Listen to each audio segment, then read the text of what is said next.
सुप्रभात प्यारे बच्चों, रिद्धि सिद्धि प्लेटफॉर्म पर डॉक्टर जयकरण की तरफ से आपका हार्दिक स्वागत है।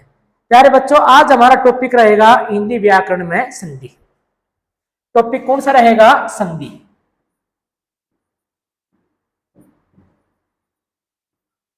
प्यारे बच्चों, अगर आपको संधि समझ में आ गई, इससे आपके 4 टॉपिक कंप्लीट होंगे। एक तो संधि, एक उपसर्ग, एक प्रत्यय, एक शुद्धवर्तनी। तो सबसे पहले संधि शब्द का अर्थ क्या है? हमारे सामने प्रश्न आ रहा है, संधि शब्द का अर्थ।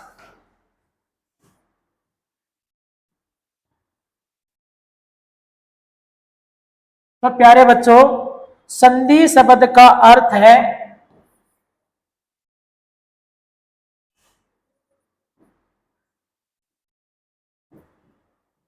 मेल जोल,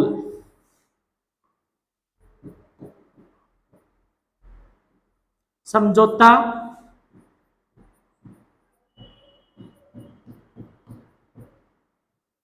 और जोड़ना। प्यारे बच्चों, संधि शब्द का अर्थ क्या है? मेल जोल, समझौता या जोड़ना। अब अगला प्रश्न आता है, संधि शब्द में कौन सी संधि है? तो प्यारे बच्चों, हिंदी में संधि 3 प्रकार की होती हैं, स्वर संधि, व्यंजन और विसर्ग। और आपसे पूछे संधि शब्द में कौन सी संधि है, स्वर संधि, व्यंजन या विसर्ग? तो हमारा उत्तर होगा संधि शब्द में व्यंजन संधि है। संधि शब्द में कौन सी संधि है? व्यंजन।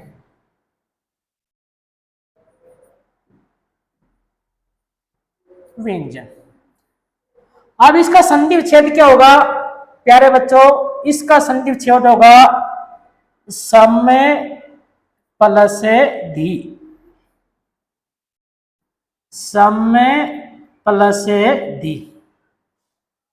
संधि शब्द का संधि विच्छेद होगा सम प्लस धी। अब इसका नियम क्या है? नियम है, यदि प्रथम शब्द की अंतिम ध्वनि में क्या हो? मैं। प्रथम शब्द रहेगा, उसकी अंतिम ध्वनि में क्या रहेगा? मैं। प्रथम शब्द की अंतिम ध्वनि में क्या हो? मैं। और द्वितीय शब्द का प्रथम वर्ण कहां से प्रारंभ हो? कै से लेकर मैं तक। प्रथम शब्द की अंतिम ध्वनि क्या रहेगी? मैं। और मैं के नीचे क्या लगा रहेगा? अलंत। और द्वितीय शब्द का प्रथम वर्ण किससे प्रारंभ होगा? कै से लेकर मैं तक। तो कै से लेकर मैं तक में कितने व्यंजन आते हैं टोटल? प्यारे बच्चों 25। जैसे कै, ख, ग, घ, अंग, च, छ, ज, झ, ग, ट, ठ, ड, ढ, न, प, फ, ब, भ, म। इसके बीच में ट, थ, द, ध, न। कितने हो गए? 25। प्रथम शब्द की अंतिम ध्वनि मैं और द्वितीय शब्द का प्रथम वर्ण किससे प्रारंभ होगा? कैसे लेकर मैं तक। तो मैं वर्ण, जो मैं वर्ण है, जब संधि होगी तो मैं वर्ण जो मिलने वाला वर्ण है उसके 5 वर्ण में क्या हो जाएगा? परिवर्तन। जो मैं वर्ण है उसके मिलने वाले में जो है उसके 5 वर्ण में क्या हो जाएगा? परिवर्तन। अब इनका 5 वर्ण कौन सा है? ये है। इनके 5 वर्ण कौन से हैं? ये। अब ध्यान दीजिए, यदि प्रथम शब्द की अंतिम ध्वनि क्या है? मैं। द्वितीय शब्द का प्रथम वर्ण किससे प्रारंभ हो रहा है? देश से। द्वितीय शब्द का प्रथम वर्ण किससे प्रारंभ हो रहा है? देश से। तो मैं वर्ण है, ये ध वर्ण के 5 वर्ण में क्या हो जाएगा? परिवर्तन। अब देखिए, ये ध वर्ण यह कौन सा है? ध वर्ण। और ध वर्ण का 5वां कौन सा है? न। ये पहला, ये दूसरा, ये तीसरा, ये चौथा, यह 5वां। तो मैं वर्ण है, तो ध वर्ण के 5 वर्ण में क्या हो जाएगा? परिवर्तन। तो इसका होगा, हम करेंगे सन प्लस धी। तो क्या बनेगा प्यारे बच्चों? मैक के स्थान पर क्या रख दिया? मैं, और मैक के नीचे क्या लगा दिया? अलंत। और जैसे हम लिखेंगे इसको संधि। प्यारे बच्चों, आजकल नासिक व्यंजन के स्थान पर हम अनुस्वार का प्रयोग करते हैं। आजकल नासिक व्यंजन के स्थान पर हम किसका प्रयोग करते हैं? अनुस्वार का। तो हम इसको ऐसे भी लिख सकते हैं, संधि। प्यारे बच्चों, आपसे पूछे संधि शब्द में कौन सी संधि है, तो आपका सही उत्तर क्या होगा? व्यंजन। और इसका संधि विच्छेद क्या होगा? सम प्लस धी। अब इसका नियम क्या है? संधि शब्द का नियम है, जो व्यंजन प्रथम शब्द की अंतिम ध्वनि में मैं हो।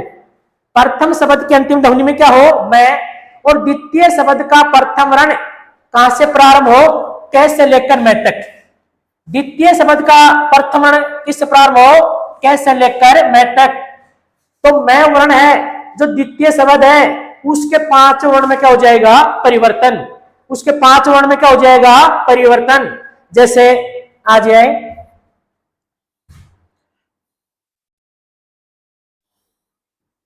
सम प्लस कल्लप। आप देखिए प्यारे बच्चों, मैं है और द्वितीय शब्द का प्रथम वर्ण किससे प्रारंभ हो रहा है? कैसे। प्रथम शब्द क्या है? मैं। और द्वितीय शब्द का प्रथम वर्ण किससे प्रारंभ हो रहा है? कैसे। तो मैं वर्ण है, कै के 5 वर्ण में क्या हो जाएगा? परिवर्तन। तो इसका 5वां वर्ण कौन सा है? ये अंग है। तो इसके स्थान पर हम ये करेंगे, क्या करोगे? संग प्लस कल्प। अब इसको हम कैसे लिखेंगे?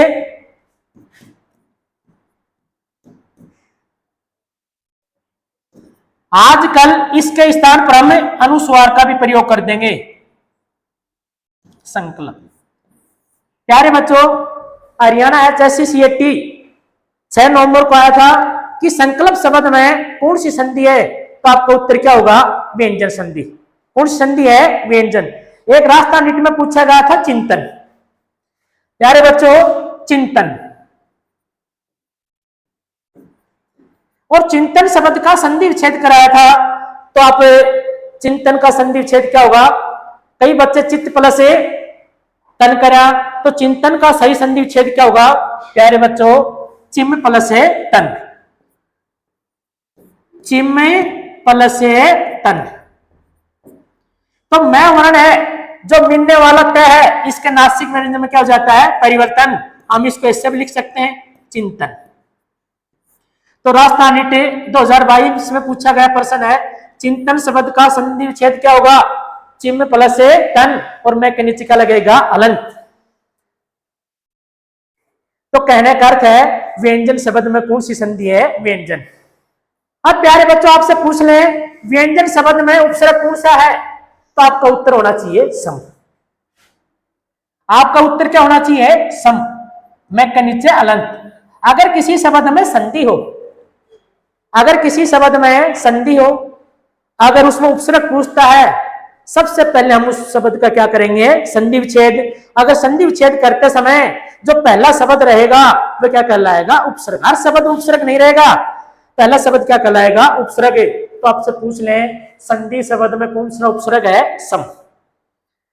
दोस्त प्यारे बच्चों, अब आपसे पूछ लें संधि शब्द का विलोम शब्द। संधि शब्द का विलोम शब्द पूछें तो आपका उत्तर क्या रहेगा? विग्रह। संधि शब्द का विलोम शब्द, विलोम शब्द, तो आपको क्या करना होगा? विग्रह।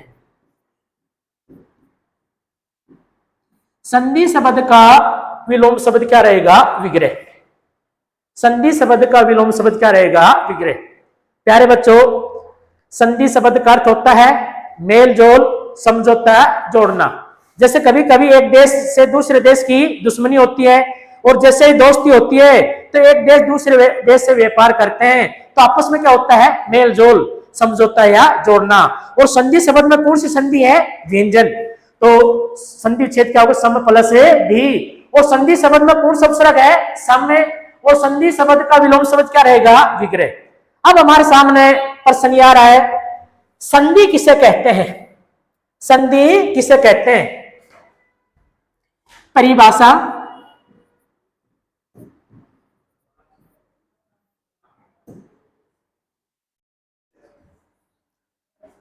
दो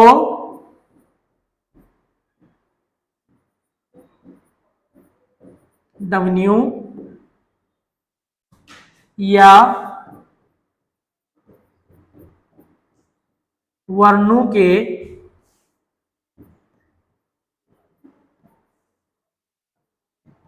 परस्पर मेल को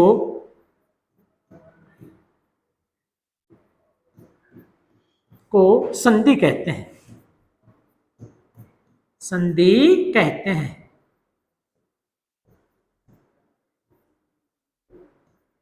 बच्चों संधि की परिभाषा क्या है, दो ध्वनियों या दो वर्णों के परस्पर मेल को क्या कहते हैं, संधि।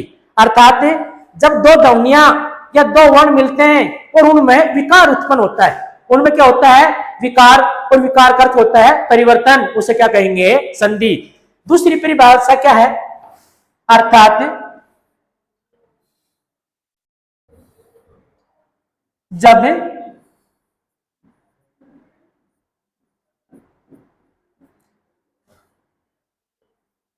जब दो शब्दों के मेल से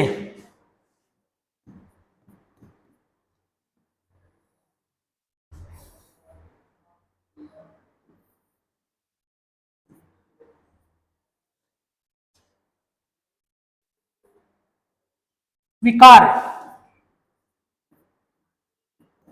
विकार का अर्थ है परिवर्तन।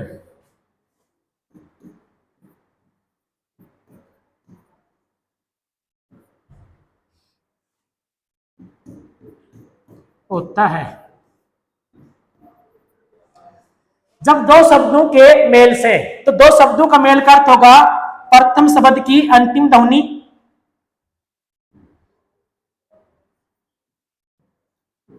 प्रथम शब्द की अंतिम ध्वनि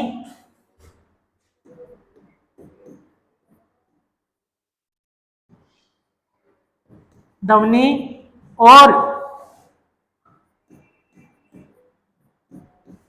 द्वितीय शब्द की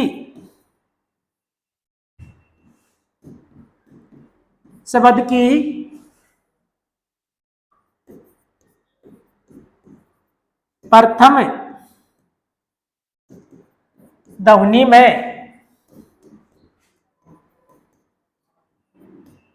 परिवर्तन होता है,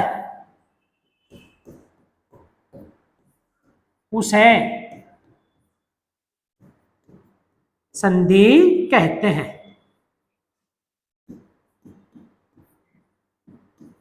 प्यारे बच्चों संधि की परिभाषा क्या रहेगी, प्रथम शब्द की अंतिम ध्वनि, प्रथम शब्द की अंतिम ध्वनि और द्वितीय शब्द की प्रथम ध्वनि में जो परिवर्तन या विकार उत्पन्न होता है उसे क्या कहेंगे, संधि। जैसे मैंने उदाहरण दिया,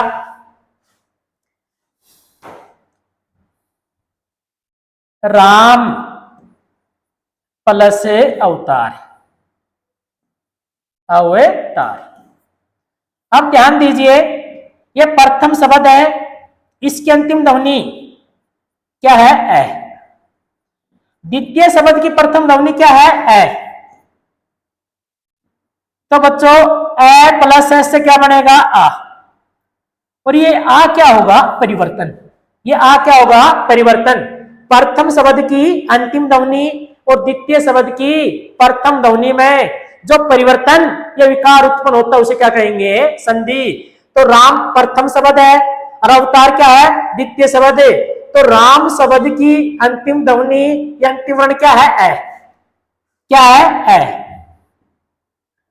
द्वितीय शब्द का प्रथम वर्ण क्या है, ए। जब आपस में इनका परस्पर मिलन होगा तो क्या होगा, ए प्लस ए से क्या होगा, आ, और ये आ क्या बनेगी, संधि। प्यारे बच्चों ये आ क्या बनेगी, संधि। अब ये आ किससे बनता है, ये आ किससे बनता है, जैसे देखिए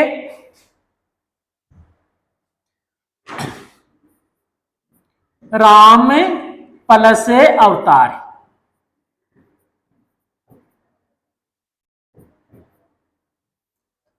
ध्यान दीजिए राम में किसका स्वर है, ए का, और द्वितीय शब्द क्या बना, ए प्लस ए से क्या बना, आ। प्यारे बच्चों अब हम ये विच्छेद है, हमको आ बनाना है, हमें क्या बनाना है, आ किससे बनेगा, आ किससे बनेगा, ए प्लस एस से। अब क्या करेंगे, मैमा से ए निकालेंगे और अवतार मां से क्या निकाल देंगे, ए, और बीच में क्या रख देंगे, आ।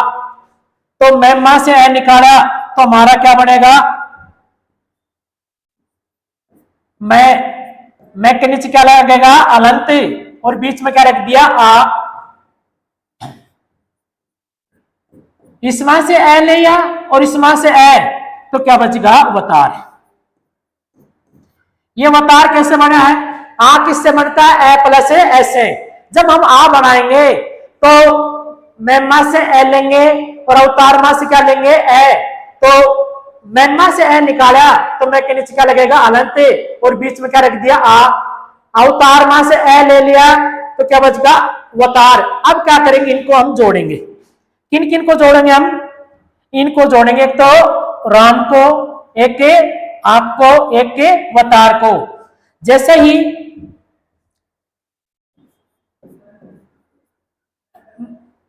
मैम में आ जोड़ेंगे तो क्या बनेगा, रामा, प्लस क्या हो जाएगा प्यारे बच्चों, तार, तो ये क्या बनेगा, रामवतार। ये हमारी क्या बनेगी, संधि, इसे क्या कहेंगे, संधि। ये क्या बनेगी, संधि। प्रथम शब्द की अंतिम ध्वनि और द्वितीय शब्द की प्रथम ध्वनि में जो परिवर्तन होता है उसे क्या कहते हैं, संधि। जैसे ए प्लस ऐसे क्या बनेगा, आ, ये आ क्या होगा, परिवर्तन। जैसे हम इसका संधि विच्छेद है तो मैमा से ए लिया, अवतार मां से ए लिया और बीच में क्या रख दिया, आ। तो राम प्लस आ प्लस अवतार, तो मैम आ जोड़ेंगे तो क्या बनेगा, रामा, प्लस वतार तो क्या बन जाएगा, रामुतार। तो प्रिय बच्चों ये रामुतार शब्द क्या है, संधि। ये क्या है, संधि। प्यारे बच्चों हर शब्द में संधि नहीं रहेगी, प्यारे बच्चों हर शब्द में संधि नहीं रहेगी। तो संधि के 4 नियम है, संधि के कितने नियम है, 4। पहला है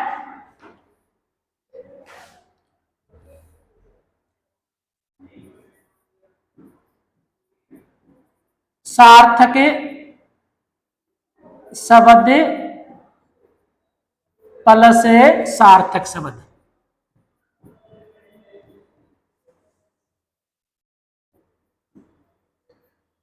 बच्चों संधि में 2 ध्वनियां रहेंगी या 2 शब्द, और दोनों शब्द क्या होना चाहिए, सार्थक। और सार्थक शब्द का अर्थ होता है जिस शब्द का कोई अर्थ निकलता है उसे क्या कहेंगे, सार्थक। और निरर्थक शब्द उसे कहते हैं जिस शब्द का कोई अर्थ नहीं निकलता उसे क्या कहेंगे, निरर्थक। तो दोनों शब्द क्या होना चाहिए, सार्थक। प्रथम शब्द क्या होना चाहिए, सार्थक, और द्वितीय शब्द भी क्या होना चाहिए, सार्थक। ये क्या होगा, प्रथम शब्द। ये कौन सा शब्द रहेगा, द्वितीय। दोनों शब्द क्या होना चाहिए, सार्थक। अब आपको दे दें रामानुज, रामानुज। प्यारे बच्चों आपको यह शब्द दे दिया रामानुज, तो आपको जैसे पेपर सेट करेंगे तो कहेंगे रामानुज का सही संधि विच्छेद क्या है, तो पहला आपको दे दिया, पहला नंबर पर दे दिया रामा प्लस अनुज।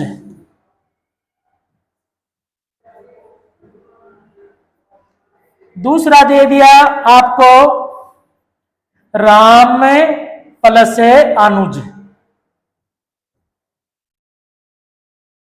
प्यारे बच्चों, तीसरा दे दिया राम प्लस अनुज। चौथा आपको देंगे रामा प्लस अनुज। अब बच्चों आपको बताना होगा इस शब्द का सही संधि विच्छेद क्या है। इस शब्द का सही संधि विच्छेद क्या है? तो पहला नियम क्या है? प्रथम शब्द भी क्या होना चाहिए? सार्थक है। और द्वितीय शब्द भी क्या होना चाहिए? सार्थक है। और सार्थक शब्द का अर्थ है दोनों शब्दों का कोई अर्थ निकलता है। हम देखते हैं, हम देखिए रामा प्लस अनुज। अनुज का अर्थ होता है छोटा। रामा या रामा शब्द का कोई अर्थ नहीं निकल रहा। सेकंड देखते हैं, राम शब्द तो सार्थक है, राम का अर्थ निकलता है, लेकिन अनुज का नहीं निकलता। यह शब्द क्या है? निरर्थक है। हम थर्ड देखते हैं, राम प्लस अनुज। राम का भी अर्थ निकलता है और अनुज का। चौथा देखते हैं, रामा प्लस अनुज। नहीं तो रामा का अर्थ निकलेगा और नहीं अनुज का। तो हमारा उत्तर रहेगा 3। हमारा उत्तर क्या रहेगा? 3। 3 क्यों रहेगा? दोनों शब्द क्या होना चाहिए? सार्थक। प्यारे बच्चों, प्रथम शब्द भी सार्थक हो और द्वितीय शब्द भी सार्थक हो, उसी शब्द में संधि रहेगी। अगर एक शब्द निरर्थक हो और एक शब्द सार्थक हो तो उस शब्द में संधि नहीं रहेगी। दूसरा नियम क्या बताता है? यदि प्रथम शब्द में उपसर्ग हो। दूसरा नियम क्या बताता है? प्रथम शब्द में क्या रहे? उपसर्ग।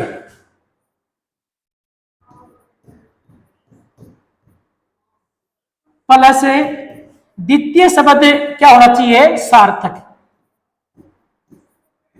द्वितीय शब्द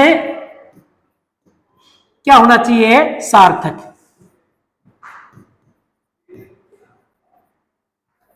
तो बच्चों उस शब्द में भी संधि रहेगी।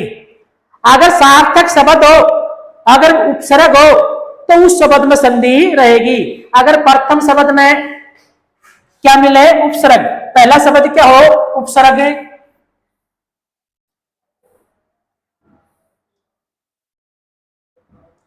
पहला शब्द क्या हो? उपसर्ग। और द्वितीय शब्द क्या हो? सार्थक शब्द। कौन सा हो? सार्थक। तो उस शब्द में क्या रहेगी? संधि। जैसे मैंने लिख दिया प्रति प्लस अक्षी। अक्षी का अर्थ होता है आंख।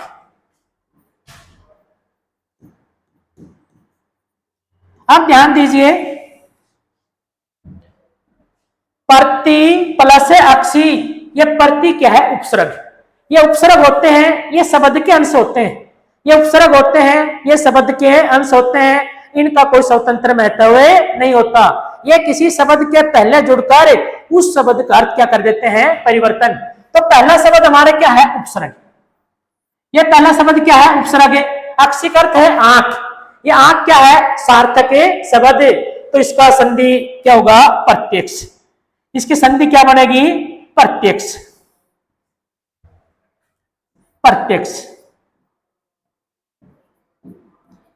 प्यारे बच्चों, 2022 HSC सी ग्रुप में पूछा गया था प्रत्यक्ष शब्द का सही संधि विच्छेद क्या होगा? प्रत्यक्ष शब्द का सही संधि विच्छेद, तो प्रत्यक्ष का संधि विच्छेद होगा आंखों के सामने। और ये और पूछा था प्रत्यक्ष शब्द में कौन सा समास है? तो हमारा उत्तर होगा अव्ययभावी समास। अगर उपसर्ग हो, अगर सार्थक शब्द है तो उस शब्द में क्या रहेगी? संधि। तीसरा नियम क्या बताता है?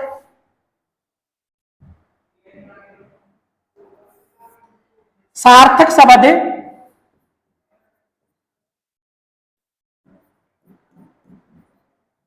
प्लस प्रत्यय, उस शब्द में भी क्या रहेगी? संधि। प्यारे बच्चों, पहला सार्थक शब्द हो और द्वितीय शब्द क्या हो, प्रत्यय, तो उस शब्द में संधि हो सकती है। जैसे मैंने लिख दिया सरदा प्लस आलू। देखिए ये सरदा है, ये प्रथम शब्द है और आलू क्या है, द्वितीय शब्द। तो सरदा प्लस आलू से क्या बनेगा, सरदालू। सरदा प्लस आलू से क्या बनेगा, सरदालू।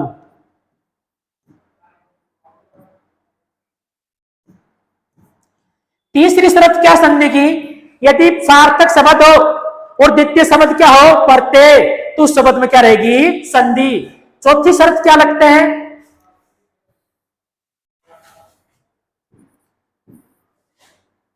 उपसर्ग और प्रत्यय।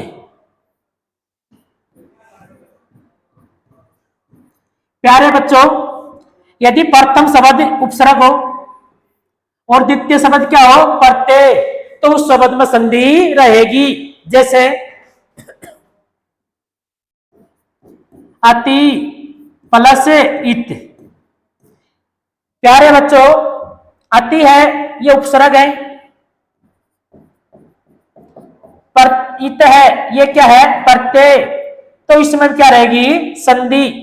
तो इसका क्या बनेगा, अतीत, जो बीतता हुआ समय होता है, अतीत। कहने का तात्पर्य है बच्चों, हर शब्द में संधि नहीं रहेगी। तो संधि के लिए चार शर्त है।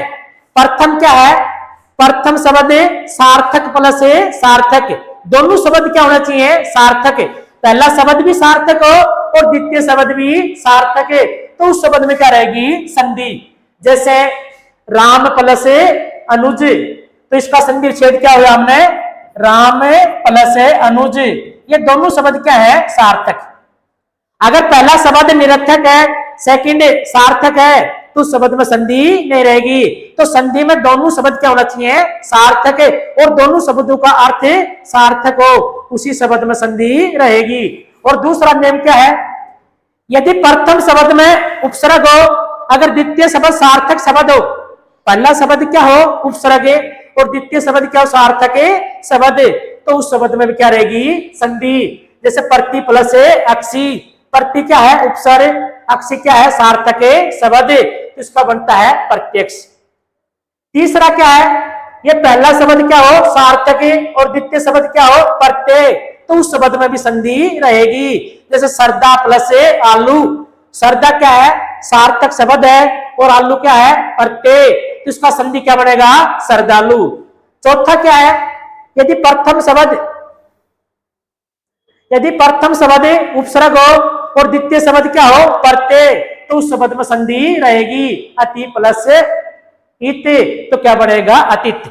तो संधि में उपसर्ग, प्रत्यय और सार्थक शब्द, इन तीनों का होना बहुत ही जरूरी है, हर शब्द में संधि नहीं रहेगी। अब हमारे सामने आता है प्यारे बच्चों, हिंदी में संधि कितने प्रकार की है, हिंदी में संधि कितने प्रकार की है, कितने प्रकार की है, 3। हिंदी में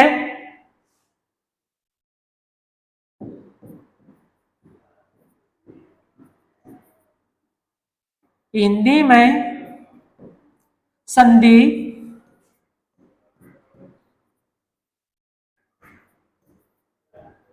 3 प्रकार की है।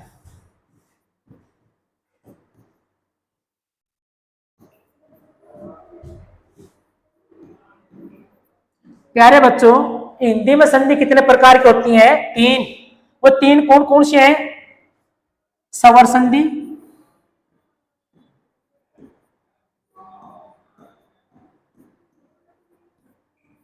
व्यंजन संधि,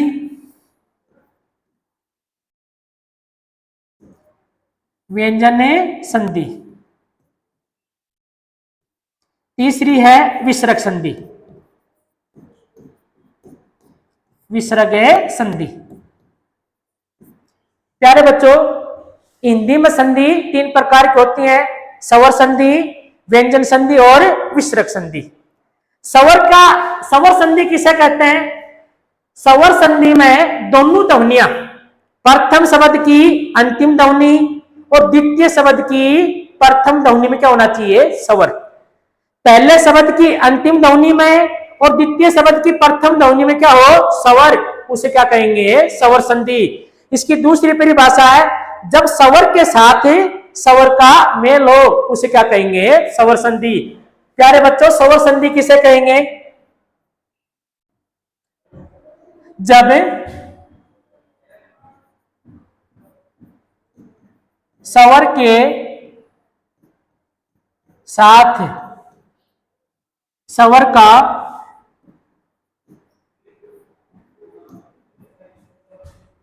मेल होता है,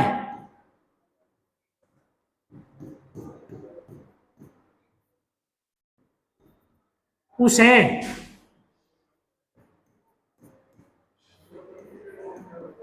स्वर संधि कहते हैं।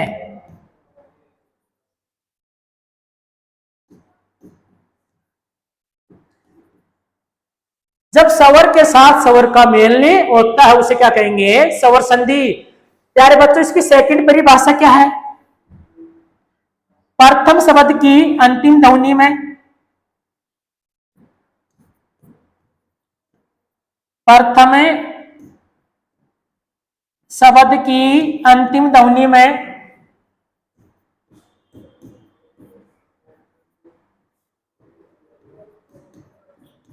में स्वर हो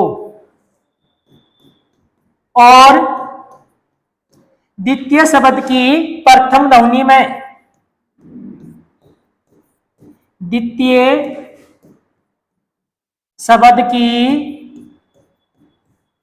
प्रथम ध्वनि में स्वर हो उसे स्वर संधि कहते हैं।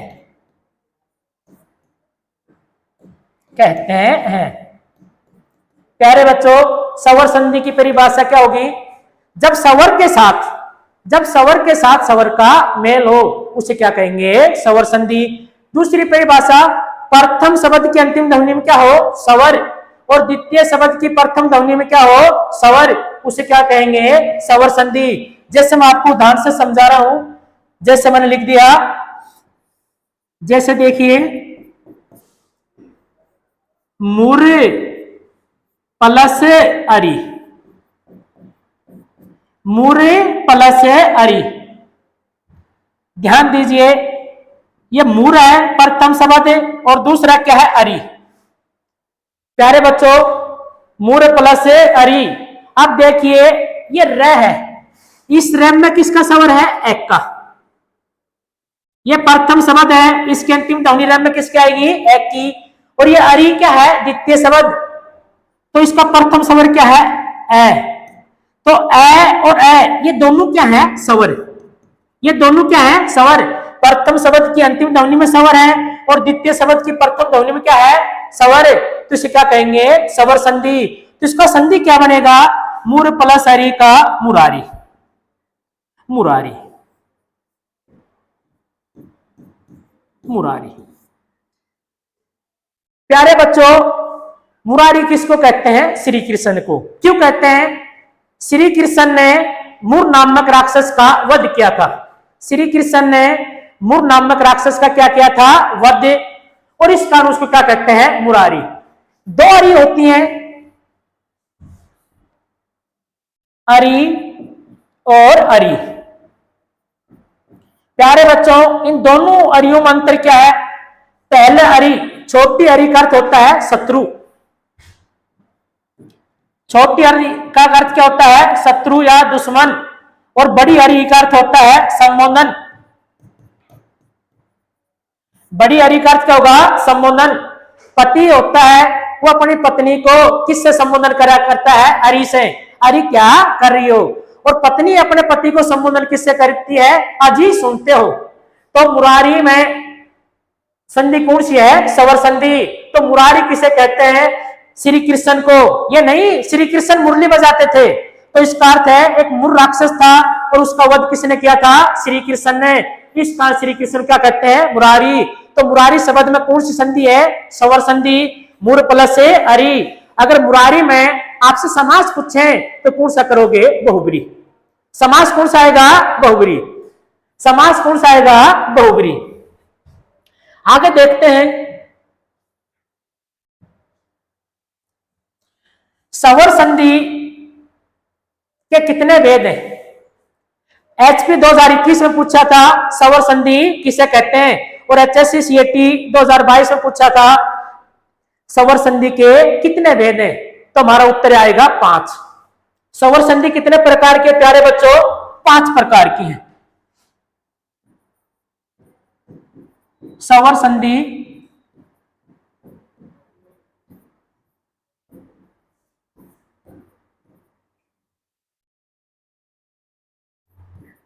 प्रकार, तो आपका उत्तर क्या होगा? 5। सवर संधि कितने प्रकार की है? 5। 5 कौन कौन सी है? नंबर 1 दीर्घ संधि, नंबर 2 गुण संधि, नंबर 3 वृद्धि संधि, नंबर 4 यन संधि, नंबर 5 अयादी संधि। प्यारे बच्चों, सवर संधि कितने प्रकार की होती है? 5। और संधि कितने प्रकार की होती है? 3। एक प्रश्न कई प्रकार डाउट में आता है, पूछेगा संधि कितने प्रकार की होंगी और आप कहोगे संधि 5 प्रकार की। दीर्घ संधि,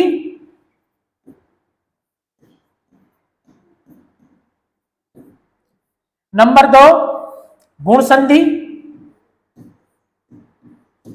गुण संधि, नंबर 3 वृद्धि संधि,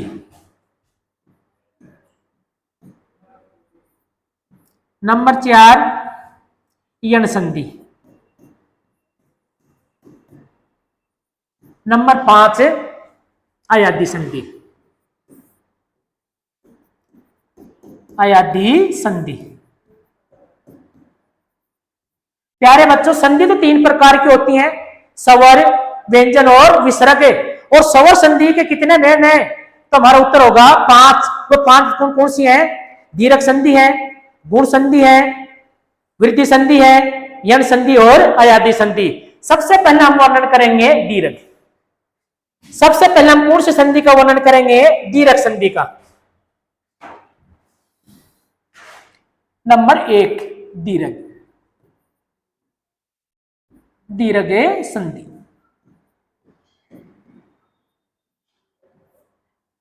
बच्चों हिंदी में स्वर 11 होते हैं। बच्चों हिंदी में स्वर कितने होते हैं? 11। दीर्घ अर्थ होता है बड़ा। दीर्घ अर्थ क्या होता है? बड़ा। वो बड़ा किससे बनता है? लघु प्लस लघु से क्या बनेगा? बड़ा। तो दीर्घ स्वर हमारे कौन कौन से हैं? दीर्घ स्वर हमारे हैं आ।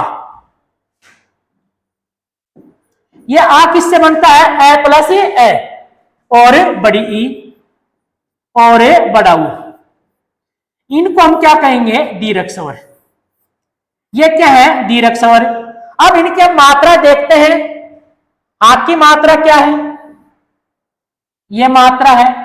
बड़ी की मात्रा ये है, और बड़े ऊ की ये मात्रा। तो यह कहने का अर्थ है जिस शब्द में आ की मात्रा है, बड़ी ई की मात्रा है और बड़ा ऊ की मात्रा है, उसमें दीर्घ संधि रहेगी। जिस शब्द में किसकी मात्रा है? आक की, बड़ी ई की और बड़ा ऊ की मात्रा है, लेकिन इन मात्राओं पर संधि हो, उसमें क्या होगा? दीर्घ। हर शब्द में आक की मात्रा लेगी, लेकिन उस मात्रा पर क्या होनी चाहिए? संधि। तो कहने का अर्थ है जिस शब्द में आक की मात्रा, बड़ी की मात्रा और बड़ा ऊ की मात्रा, लेकिन इन पर मात्राओं पर संधि होगी, तो उसमें हम सदैव करेंगे दीर्घ संधि। उसमें क्या करोगे? दीर्घ संधि। कौन कौन सी मात्राओं पर बच्चों? आक की मात्रा, बड़ी ई की मात्रा और बड़े ऊ की मात्रा। अगर इन मात्राओं पर संधि होती है तो उसमें संधि कौन सी होगी? दीर्घ संधि। जैसे मैं उदाहरण से समझा रहा हूं, सतीश या रविंदर। जैसे आपको ये रविंद्र शब्द दे दिया और आपसे पूछेंगे बच्चों रविंद्र शब्द में कौन सी संधि है, तो तुम्हारा उत्तर क्या होना चाहिए, दीर्घ संधि।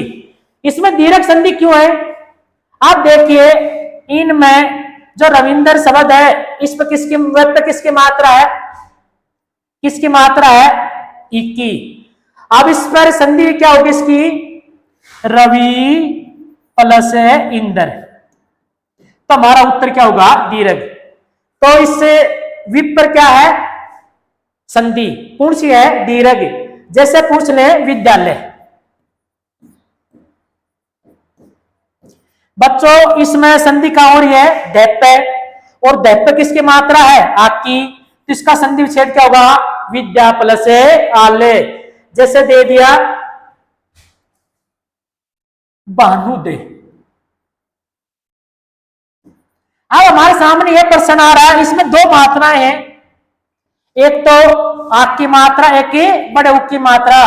तो प्यारे बच्चों संधि आक की मात्रा पर होगी या बड़े उक की मात्रा पर, तो इसकी संधि भानु प्लस उदय होगी, ये नहीं होगी भा प्लस अनुदय। दोनों शब्द क्या होना चाहिए, सार्थक। तो इसका संधि छेद क्या होगा, भानु प्लस उदय, भानु प्लस उदय, भानु प्लस उदय। दीर्घ संधि की पहचान क्या है प्यारे बच्चों, जिस शब्द में आक की मात्रा, बड़ी इक की मात्रा और बड़े उक की मात्रा, अगर इन मात्राओं पर संधि होती है उसमें सदैव दीर्घ संधि करेंगे, लेकिन इन मात्राओं पर संधि नहीं होगी तो हम उसमें दीर्घ संधि नहीं करेंगे। तो दीर्घ अर्थ होता है बड़ा, दीर्घ अर्थ क्या होता है, बड़ा। तो हम दीर्घ शब्द की परिभाषा के बारे में बताते हैं।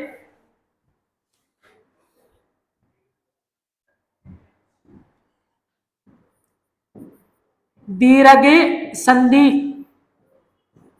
अगर वीडियो अच्छा लगा तो प्यारे बच्चों ज्यादा ज्यादा शेयर करना और ज्यादा ज्यादा लाइक। अगर इस संधि के जो अभ्यास प्रश्न है वो हमारी बुक से आप निकाल सकते हो। हमारी बुक का नाम है अनुष्का हिंदी व्याकरण, अनुष्का हिंदी व्याकरण। अगर बुक आप ऑनलाइन मंगाने चाहते हो तो हमारे मोबाइल नंबर है 99 29 17 92 55।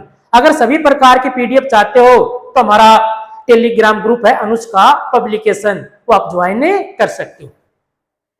दीर्घ संधि की परिभाषा क्या है, प्रथम शब्द के अंतिम ध्वनि ए या आक के साथ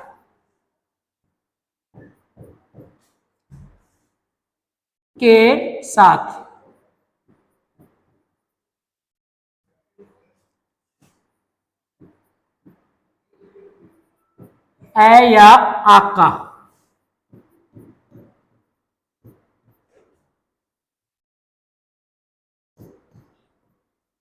मेल होता है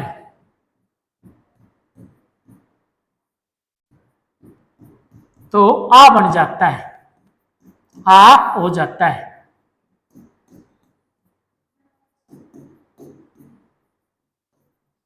बच्चों दीर्घ संधि की परिभाषा क्या है, यदि प्रथम शब्द के अंतिम ध्वनि में क्या हो, ए या आ, प्रथम शब्द रहेगा उसके अंतिम ध्वनि में क्या रहेगा, ए का या आक का स्वर। और द्वितीय शब्द की प्रथम ध्वनि, ये तो प्रथम शब्द है और उसकी अंतिम ध्वनि क्या रहेगी, ए या आ, क्या रहेगी, ए या आ। और ये क्या है, द्वितीय शब्द। ये कौन सा शब्द है, दूसरा शब्द। और दूसरा शब्द की प्रथम ध्वनि क्या रहेगी, ए या आ। जब आपस में इनका मिलन होगा, इन ध्वनियों का मिलन किससे होगा, इससे, और इन ध्वनियों का मिलन किससे होगा, इससे, तो क्या बनेगा, आ। क्या बनेगा, आ। अगर किसी व्यंजन में आ जोड़ेंगे तो ये मात्रा लगेगी, अगर किसी व्यंजन में आ जोड़ेंगे तो मात्रा लगेगी। प्रथम शब्द के अंतिम ध्वनि में क्या हो, ए या आ, और द्वितीय शब्द की प्रथम ध्वनि में क्या हो, ए या आ। जब आपस में इनका मिलन होता है और मिलन होने से क्या बनता है, आ। जैसे देखिए यदि प्रथम शब्द के अंतिम ध्वनि में ए हो और द्वितीय शब्द की प्रथम ध्वनि में क्या हो, ए प्लस ए बराबर क्या बनेगा, आ। क्या बनेगा, आ। यदि प्रथम शब्द की ध्वनि में ए हो और द्वितीय में क्या हो आ, ए प्लस आ बराबर क्या बनेगा आ। यदि प्रथम ध्वनि में आ हो और द्वितीय में क्या है ए, आ प्लस ए तो बराबर क्या बनेगा आ। यदि प्रथम में आ हो और द्वितीय में क्या हो आ प्लस आ बराबर क्या बनेगा आ। प्यारे बच्चों, दीर्घ संधि की परिभाषा क्या है? प्रथम शब्द की अंतिम ध्वनि में ए या आ हो, प्रथम शब्द की अंतिम ध्वनि में क्या हो ए या आ, और द्वितीय शब्द की प्रथम ध्वनि में क्या हो ए या आ। जब आपस में इनका मिलन होता है तो क्या बनता है आ। देखिए प्रथम ध्वनि में ए है और द्वितीय में क्या है ए, तो क्या बनेगा आ। प्रथम में ए आ जाए, द्वितीय में क्या आ जाए आ, तो क्या बनेगा आ। अगर पहली में आ आए और दूसरी में क्या है ए, तो क्या बनेगा आ।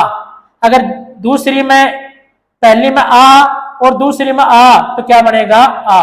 जैसे में राम प्लस अनुज, राम प्लस अनुज, किसका स्वर है एक का, किसका स्वर है एक का, तो राम प्लस अनुज का क्या बनेगा रामानुज। जैसे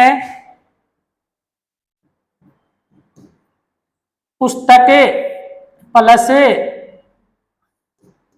आले, प्रथम ध्वनि में ए है,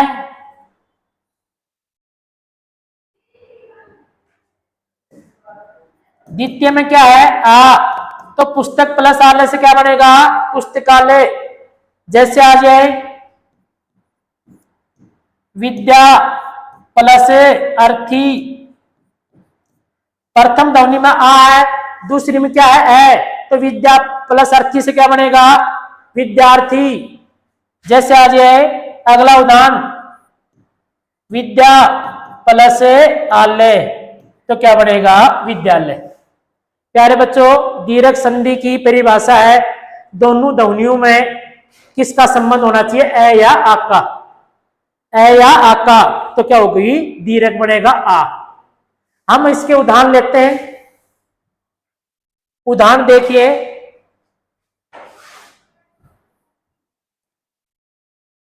ए प्लस ए बराबर क्या बनेगा आ।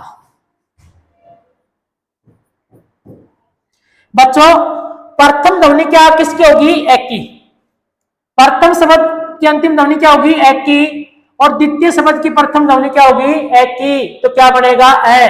जैसे मैंने उदाहरण ले दिया अभय प्लस अरण्य। अब ध्यान दीजिए ये प्रथम शब्द है अभय, एम में किसका स्वर है एक का, बच्चों एम में किसका स्वर है एक का। ये अरण्य ये द्वितीय शब्द है, इसमें किसका स्वर है एक का। ये दो शब्द हैं अभय और अरण्य। अभय में अंतिम ध्वनि किसकी है एक की, अरण्य में प्रथम ध्वनि किसकी है एक की, तो ए प्लस एस से क्या बनेगा आ, क्या बनेगा आ। प्यारे बच्चों ए प्लस एस से क्या बनेगा आ। अपने को आ बनाना है, अपने को क्या बनाना है आ। जब आ बनेगा तो किससे बनेगा ए प्लस एस से, आ किससे बनेगा ए प्लस एस से, तो आ बनाएंगे तो प्रथम शब्द का अंतिम वर्णमाला से ए निकालेंगे, ये प्रथम शब्द है इसके अंतिम वर्णमाला से क्या निकालेंगे ए, और द्वितीय शब्द के प्रथम वर्णमाला से क्या निकालेंगे ए, तो बीच में क्या रख देंगे आ। तो अभय मां से ए निकाला तो क्या बनेगा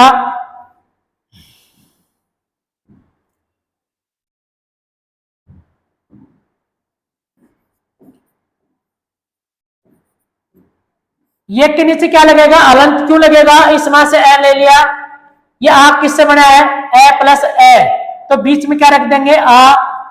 इस मां से ए ले लिया तो क्या बचा रे, न ये कैसे बना?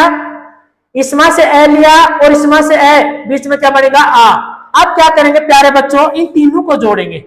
इन तीनों को जोड़ेंगे, पहले अबे प्लस आ, तो क्या होगा?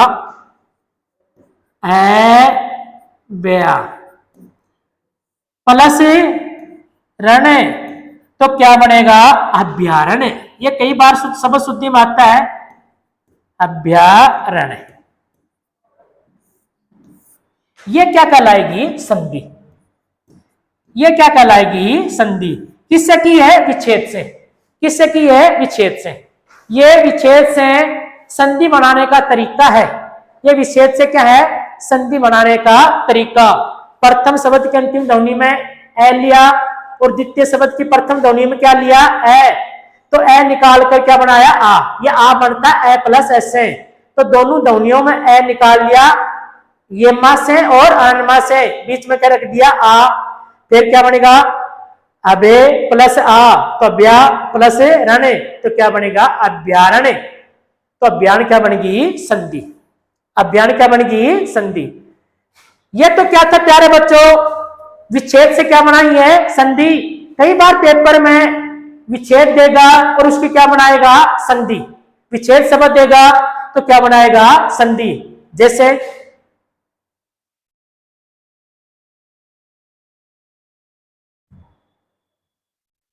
यह शब्द दे दिया आपके सामने,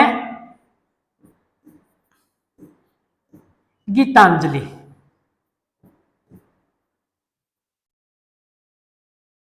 बच्चों आपके सामने शब्द है गीतांजलि। आपके सामने शब्द कौन सा है? गीतांजलि। अब आपको कहेंगे गीतांजलि का संधि विच्छेद क्या होगा? तो सबसे पहले आपको ये नॉलेज होनी चाहिए, गीतांजलि में कौन से वर्ण पर संधि हो रही है, या गीप पे या टेप पे? तो हमारा उत्तर होगा टेप पे। संधि कहां हो रही है? टेप पे। टेप पे किसकी मात्रा? आ की। हमें यह नॉलेज होनी चाहिए आ किससे बनता है। जब हम इसका संधि विच्छेद करेंगे तो इसमें क्या है? आ किससे बनता है? प्रथम शब्द की अंतिम ध्वनि क्या होगी? ए या आ। प्रथम शब्द की अंतिम ध्वनि क्या होगी? ए या आ। और द्वितीय शब्द की प्रथम ध्वनि में क्या होगा? ए या आ। तो प्यारे बच्चों, जो गीतांजलि शब्द है, तो इस मां से हम आ निकालेंगे। गीतांजलि शब्द मां से क्या निकालेंगे? आ। जब आ निकाल कर दो शब्द बनाएंगे, गीतांजलि मां से हम आ निकालेंगे, एक तो शब्द बनेगा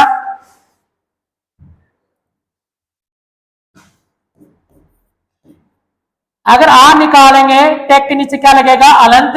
और आ निकाल कर हमें ऊपर रख दिया, और दूसरा क्या बनेगा?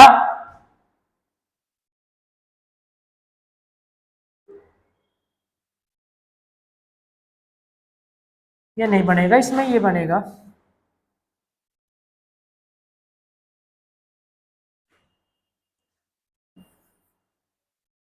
गीत प्लस जली। गीत प्लस जली।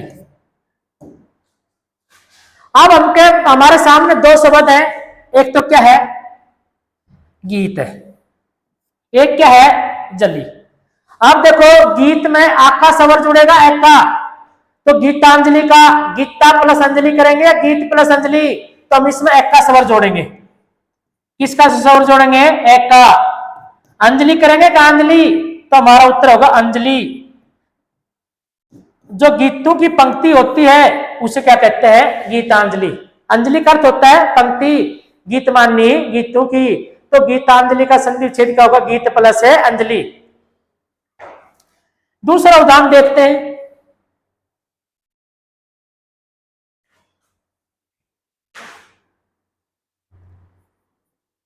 पारे प्लस अधीन। तो प्यारे बच्चों, इसकी संधि क्या होगी? प्रहाधीन। जो दूसरे का अधीन होता है उसे क्या कहते हैं? प्रहाधीन।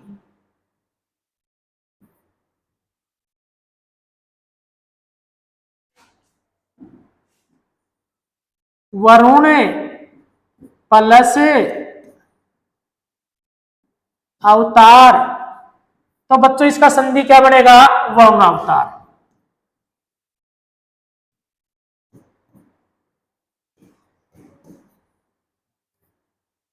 अंत्याक्षरी,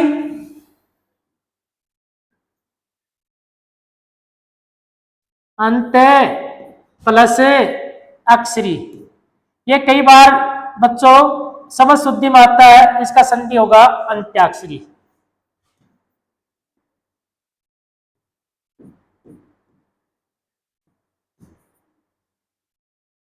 दैत्य प्लस हरि, दैत्य प्लस हरि, हरि का अर्थ होता है शत्रु, तो संधि क्या बनेगी? दैत्यारी।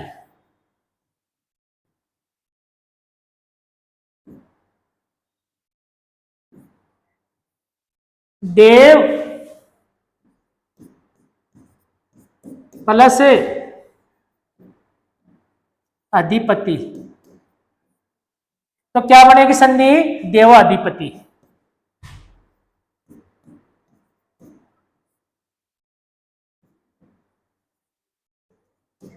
पति, अधिक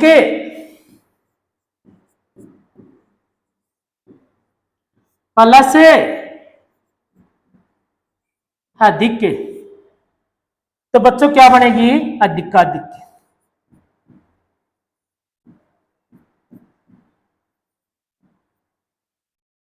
धर्म प्लस अर्थ, तो प्यारे बच्चों क्या बनेगी? धर्मार्थ।